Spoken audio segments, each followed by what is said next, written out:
Hello, my friend. It is good to see you again. Welcome to the English background. Take a slow breath. Find a quiet place, a comfortable chair, a warm cup, a window with light. We are here together now. There is no hurry. Today we have a new story for you. We will tell it slowly, in simple English, word by word. Let the story come to you. 7 times in her life, someone tried to kill her. With guns, with a wooden stick, from a tall iron fence, from a dark corner of a city street. None of them killed her. She lived to be 81 years old. Her name was Victoria. She was Queen of Britain for 63 years. The first attack came on the 10th of June, 1840, a warm summer evening in London. The young queen rode in an open carriage with her husband Albert. They were going for a quiet drive in Hyde Park. A young man waited by the road. His name was Edward Oxford. He was only 18. He pulled out 2 pistols. He fired both. He missed. Albert pushed his wife down into the seat. A small crowd grabbed Oxford and held him. Victoria was not hurt, but the public did not know yet. The Queen was 4 months pregnant with her first child. So who was this young woman who almost died on a summer evening in Hyde Park? To answer that, we have to go back 20 years. Victoria was born in May 1819 in a palace in West London. Her father died when she was only 8 months old. She grew up alone with her mother and a strict man called John Conroy. They had a plan. They wanted to keep little Victoria weak and afraid. She slept in her mother's room every night. She was never allowed to walk down the stairs alone. Then, on a June morning in 1837, the old king died. Victoria opened her bedroom door and learned that she was now the queen. She was 18 years old. 3 years later, she married her own cousin, a young German prince called Albert. By the royal rule, the queen had to ask him first. So she did. They were happy. And 4 months into her first pregnancy, Edward Oxford was waiting in Hyde Park. He was only the first. 2 years later, another man stood by the same road with the same kind of weapon. And this time, the Queen had a plan. 2 years passed, 2 children were born. The country was getting used to its new young queen. And on a Sunday in May 1842, Victoria and Albert went for another carriage ride. The same road, the same time of day. A man named John Francis stood by the road. He pointed a pistol at the carriage, but the gun did not fire. Francis ran away into the crowd. The next day, Victoria did something brave. She told her people she would ride again, on the same road, at the same time. She wanted to bring Francis back out into the open. It was a trap. It worked. Francis came back. He fired his pistol at the carriage. He missed. 2 policemen jumped on him. He was found guilty and sent far away to a prison in Australia. Why did the Queen take such a risk? Because she was tired of being afraid, and she had a young family to protect. By 1842, Victoria already had 2 small children. Her oldest girl, also called Victoria, was born just months after the first attack. Her oldest son was born 1 year later. His name was Albert Edward. He would one day be king himself. Over the years, the Queen had 9 children in total. She loved them, but she did not love being a mother in the way that the newspapers wanted to show. In her own letters, she said again and again that she hated being pregnant. She found small babies ugly. She did not enjoy the long months of waiting, but she kept having children, and each one became part of a careful plan. Albert wanted his children to marry into the royal families of Europe. He wanted peace, made by the marriages of his sons and daughters. Just 1 month after John Francis, another young man stood in her path. This time, he was almost a child himself. It was the 3rd of July, 1842. Victoria was riding home from church with her uncle, the King of Belgium. A young man pushed close to the carriage. His name was John William Bean. He was only 17 years old. He had a small body and a curved back. He carried a tiny pistol in his pocket. The pistol was loaded, but not with a real bullet. Inside, there was only a bit of paper and some tobacco. Bean wanted to be famous. He did not want to kill the Queen. He wanted to scare her and then go to a famous prison. The judge did not give him death. He gave him only 18 months. And after this case, the government made a new law in London. From now on, anyone who scared the Queen with a fake weapon would not be killed. They would be sent far away to another country or sent to prison. The law made the country a calmer place. 3 attacks in only 2 years. People in Britain began to ask, why does this keep happening? Why does this small woman in her open carriage keep meeting men with guns? The truth was simple. Victoria was the most famous person in the country. Her face was on letters, on coins, on every shop window. The trains were carrying her image to every town. The empire was growing fast. Newspapers wrote about her every day. Even the times she lived in already had a name. People called them the Victorian Age. She was the center of a giant new world, and not everyone in that world wished her well. Across the sea, in Ireland, life was very dark. People had no food, and soon one of them would walk to her carriage. 7 years passed. The Queen now had 6 children. Albert was at her side every day. Britain ruled lands all over the world, but in one part of those lands, something terrible was happening. In Ireland, the food was failing. The potato, the main food of poor Irish families, was dying in the ground.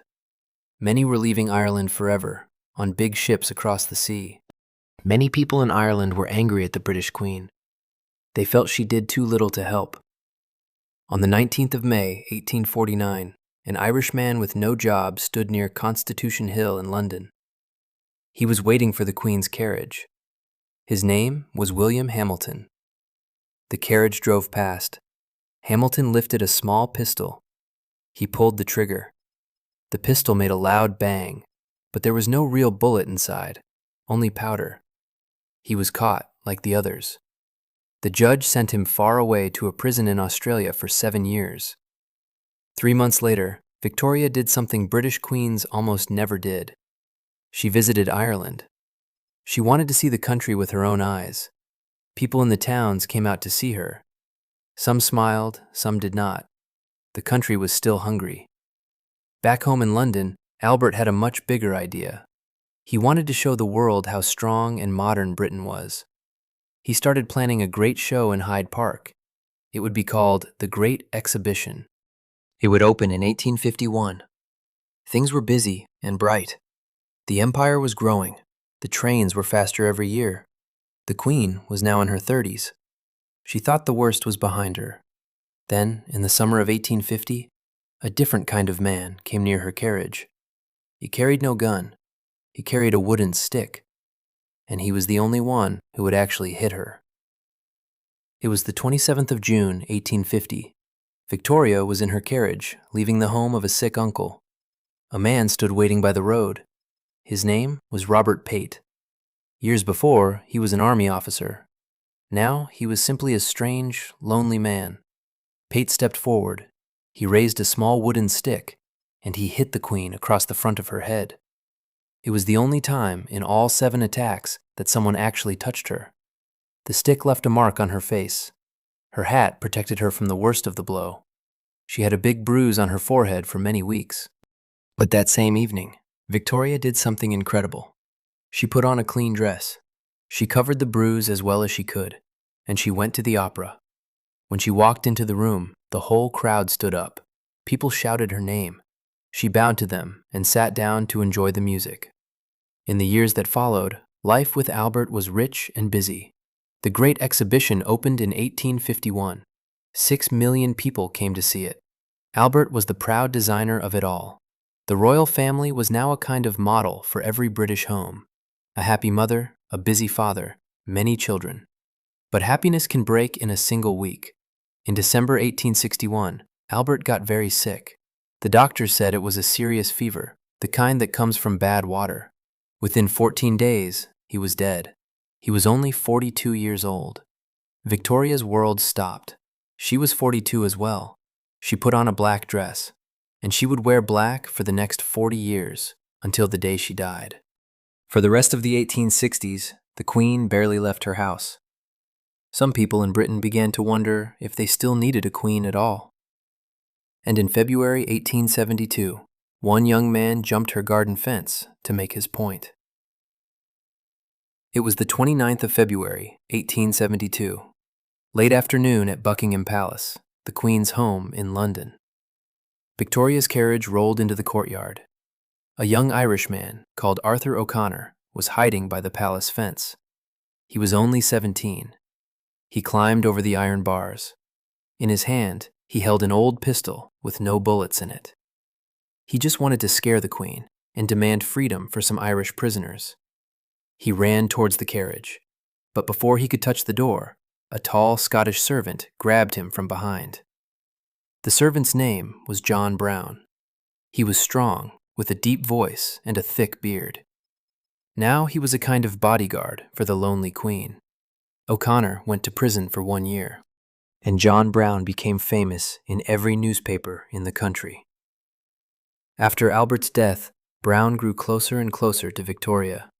They went on long rides together in Scotland. He spoke to her in a way no other servant did. He sometimes spoke firmly to her when no one else would.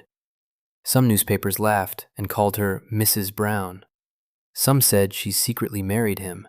Even today, nobody is fully sure what happened between them. We only know that she trusted him with her life. And on that day in 1872, he saved it.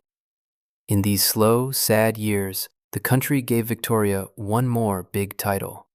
In May 1876, she became not only the Queen of Britain, she also became the Empress of India. She never visited India, but she loved the country from far away. She built an Indian-style room in her holiday home. She even learned a little of one Indian language, called Urdu. 10 years later came the 7th and last attack. This one happened at a train station, and this time, a group of schoolboys saved her. It was the 2nd of March, 1882. The Queen's train arrived at the station of Windsor, a small town near London. Victoria was 62 years old. She was Queen of Britain, Queen of Ireland, and Empress of India. A man named Roderick MacLean stood in the crowd outside the station.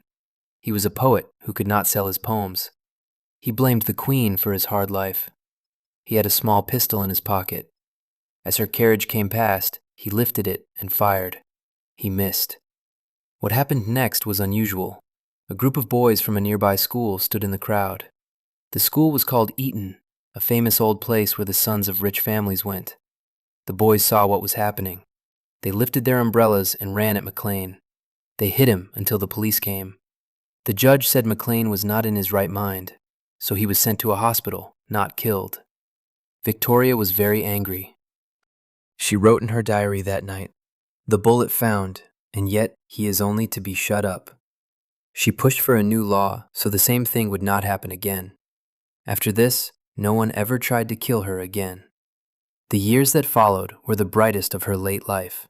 In 1887, the country celebrated her Golden Jubilee, her 50th year on the throne. 50 kings and princes came to dinner. 10 years later, in 1897, came the Diamond Jubilee. The streets of London were full from morning to night. When she died, she was queen for 63 years and a few months. No other British king or queen ruled for so long. Then, on the 22nd of January, 1901, in her holiday home on a small island, she quietly died. She was 81 years old. 7 men with guns and sticks could not kill her. The thing that broke her heart many years before was a small fever in her young husband's body. But Victoria left something else behind. Her 9 children married into the royal families of Germany, Russia, Denmark, and other parts of Europe. Soon her grandchildren sat on those thrones too. By the end of her life, people called her the grandmother of Europe. Some of those grandchildren, one day, fought on different sides of a great war. But that is a story for another time. And that is our story for today. You listened to it in English. That is not a small thing. Every story you hear takes you one quiet step closer to the best version of yourself, the one who understands English well, the one who knows something new about the world. Take one slow breath. Stay with the story for a moment before you go back to your day. Now I have a small question for you. Whose story would you like to hear next? A scientist? An artist? A writer? A singer? Write the name in the comments. I will read every one. If you want more stories like this one, hit subscribe. It helps me make more. Thank you for being here today. See you in the next story, here at the English Background.